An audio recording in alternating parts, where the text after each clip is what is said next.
Another day, another blessing. Ito nga pala yung araw ng birthday ng mama ko.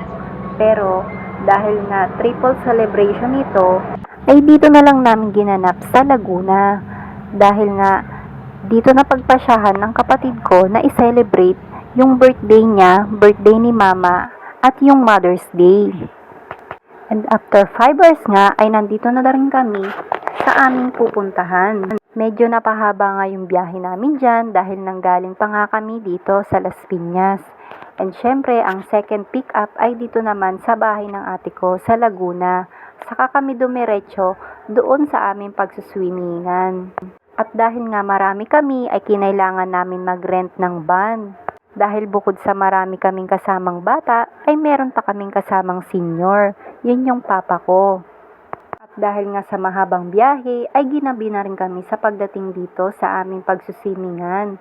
Dito nga lang pala yan sa Casa Montserrat na matatagpuan sa San Pablo, Laguna. At nung mga oras na nga yan, ay mga busog pa naman kami, kaya nag-swimming muna sila. Kaya mga busog nga pala tong mga to ay dahil dumaan muna kami sa Jollibee. At doon na nga lang namin kinain sa van yung in-order ng ate ko. Habang busy nga magsilangoy itong mga pamangking ko at ang aking mga anak, ay nagluto muna kami. Siyempre, ang number 1 na kuya namin ang magluluto dyan dahil bukod nga sa mabilis siya magluto, ay masarap talaga ang kanyang mga niluluto. Napakaganda nga dito sa sinimingan namin dahil bukod sa meron silang kiddie pool at may adult pool, ay meron din sila dyang bilyaran. So, paniguradong hindi kayo dyan maboboring. At pag akit nyo dyan sa kanilang taas, ay meron din dyang video okay. And don't worry, kahit nga pala gabi dyan kami nag-swimming, ay hindi nga pala malamig yung tubig dyan. Dahil lukewarm lang ang water dyan. Kaya kita nyo naman, yung mga chikiting dyan ay enjoy na enjoy ang kanilang paglalangoy kahit gabi na. Itong ang anak ko ay nag-floating pa. At ito naman yung maliit ko, yung naka-bathing suit.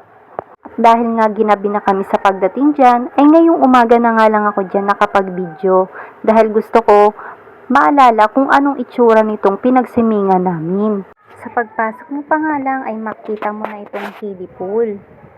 Napakaganda nga at napaka-cute ng size nila. And syempre, dito rin ay merong adult pool. Na hindi kayo mangangamba na malayo kayo sa anak nyo dahil magkatabi lang naman yung pool nito. Sa lahat nga ng napuntahan ng kapatid ko ay ito yung nagustuhan nila dahil ito daw palang place na ito ay tabi-tabi ang resort. And syempre, ito yung pinaka the best para sa kanila and para rin sa amin dahil nga affordable naman yung price nila. Ito nga palang nirenta namin ay overnight lang. Pero kung meron ngang budget ay dapat nga 3 days para sulit talaga yung pagbakasyon namin dito and pagpunta. Mabuti na nga lang gumanda yung panahon na ito dahil nung araw na umalis kami sa Las Piñas ay nag-iinulan. Itong mga oras na nga pala nga ito ay mga 7 AM kaya napakaganda ng panahon. Kita nyo naman, napakaaliwalas at napaka-presko dito nung araw na yun. And syempre, yung caretaker dito ay mini-maintain yung kalinisan. Maya't maya nga rin siya naglilinis dito. Na-realize ko nga na habang tumatagal yung panahon, mas magandang nakatira ka sa mapuno, sa mahangin na lugar, kasi nakaka-relax talaga ng isip. At dahil nga mag-aalmusal na, ay nagpe-prepare na nga kami ng mga kakainin namin. Sabi ko nga ako na ang magluluto ng fried chicken. At ito na nga yung umaga na mag-aalmusal na kami. Siyempre, kinantahan muna namin yung mother namin kasi yan na yung araw ng birthday niya. Tuwang-tuwa nga siya dyan kasi hindi niya alam nakakantahan namin siya. Ito nga palang inalmusal namin ay niluto ng panganay naming kapatid. Napakasarap na sopas. At pagkatapos nga ng almusal ay dumiretso na nga sila dito sa swimming pool. Dahil nga ilang oras na lang ay magsisiuwian na. Mga hapon nga pala kami dyan uuwi. Kaya kailangan namin sulitin yung oras na nandito pa kami. Pagkatapos nga yan ay itinuloy ko yung pag-video dito. Dahil nga itong mga oras na ito ay hindi pa ako nakakapasok dito at kung ano ang itsura. Medyo madilim nga dito sa kusina nila. Hindi ko mahanap yung ilaw, kaya sabi ko, hayaan ko na nga lang. Napakalaki talaga ng bahay nila dahil ilang kwarto rin yung inupahan namin. Ang kagandahan nga dito ay bawat kwarto ay meron ng katabing CR. Kaya napakaganda talaga at napaka-accessible ng mga kwarto nila. Siyempre, hindi na rin mag-aagawan at mag-uunahan sa CR dahil nga may kanya-kanya ng CR sa bawat kwarto. Ito nga pala yung dapat namin magiging kwarto, kaso sabi ko ayoko kasi medyo malayo sa swimming pool. At syempre, ito yung pinakalabas niya, yung pinakasala. Napakalawak nga at napakagaganda ng mga gamit nila. At dito sa paglabas mo ay marami silang tanim na halaman. Kaya napaka-presko talaga paglabas mo. Sobrang luwag nga ay pwede kayong maghabulan. At paggising nga namin ay napakalinis na naman. Dahil ito ngang caretaker ay hindi niya hinahayaan na madumi yung bawat area. Nung mga oras na nga yan ay nangangarap nga ako na kung ganito kalaki yung bahay ko ay napakaganda talaga at makakapag-isip ka talaga ng mabuti. At ito na nga sumunod na sa akin yung bunso kong anak dahil gusto na rin itong mag-swimming. Dala-dala pa nga niya dyan yung laruan niya at nakita nga niya itong pinsan niya si Kuya Enzo. Ito nga bunso kong anak ay napakahilig talaga sa tubig. Meron yata itong lahing sirena. Sa una nga dyan ay ayaw niya nga dyan lumapag dahil medyo kinakapa niya pa kung gaano kataas yung tubig. Kaya andyan lang muna siya sa gilid. So, ayan talaga ay pag yan nakatapak na sa tubig ay naku, wala na talagang ahunan. Mag-iiyakan na lang talaga kami. Hindi nga namin dyan naisama yung kanyang papa kasi ng mga araw na yan ay meron siyang biyahe. Siyempre, nanghihinayang din siya kung sasama nga naman. Tapos, kinabukasan walang budget. Kaya siguro, sabi ko, next time na lang sumama siya. Pero mas masaya sana kung andito siya. At ito na nga yung oras na bago kami magtanghalian. Ang sabi ko kasi ay dito muna kami dahil medyo malilim naman dito sa kiddie pool.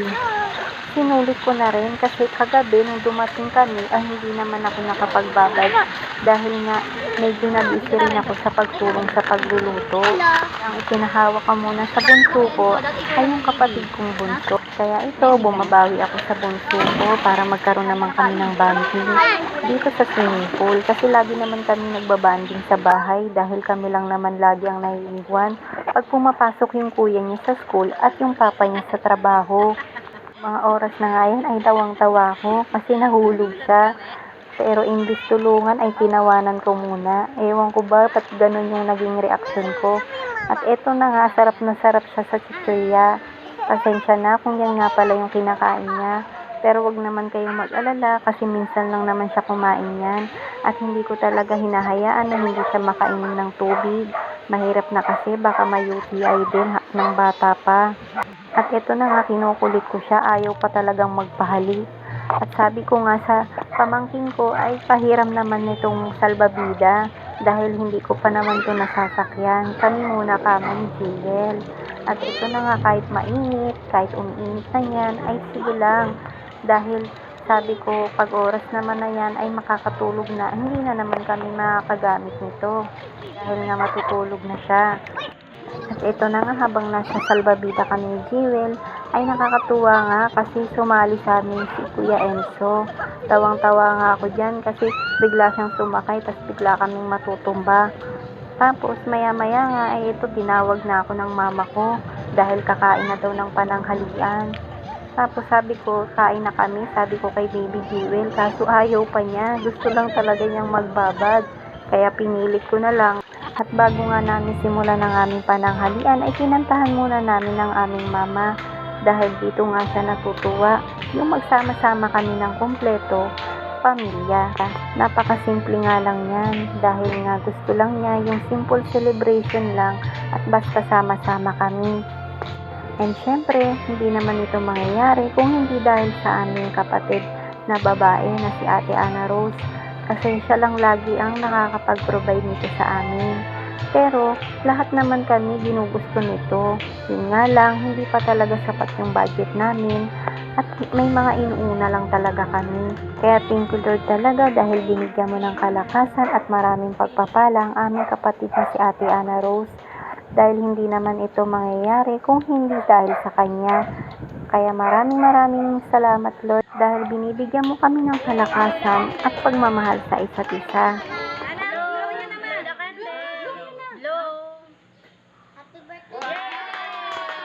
At dahil nga napagod na ang bunso ko, ay eto dumiretso muna kami sa aming kwarto para makapagpahinga siya.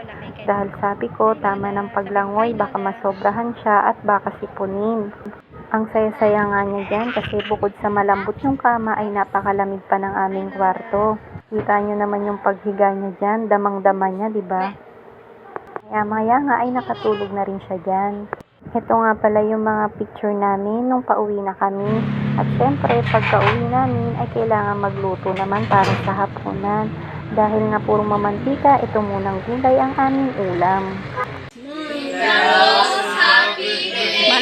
Tita Rose, belated happy birthday!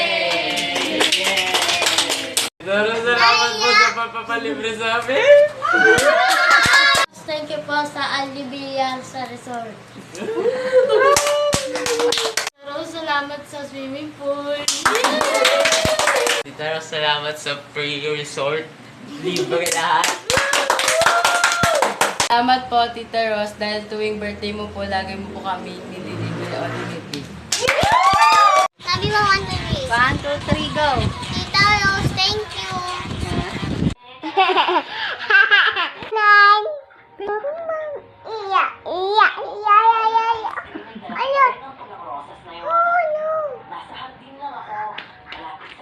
At syempre, dito na natatapos ang pag-uwi namin sa Laguna. Kaya ngayon uwian na kami, papuntang Las Piñas. Walang hanggang pasasalamat sa iyo ate sa maraming libre mo sa amin tuwing birthday mo at hindi lang tuwing birthday. Sobrang happy kaming lahat. Thank you!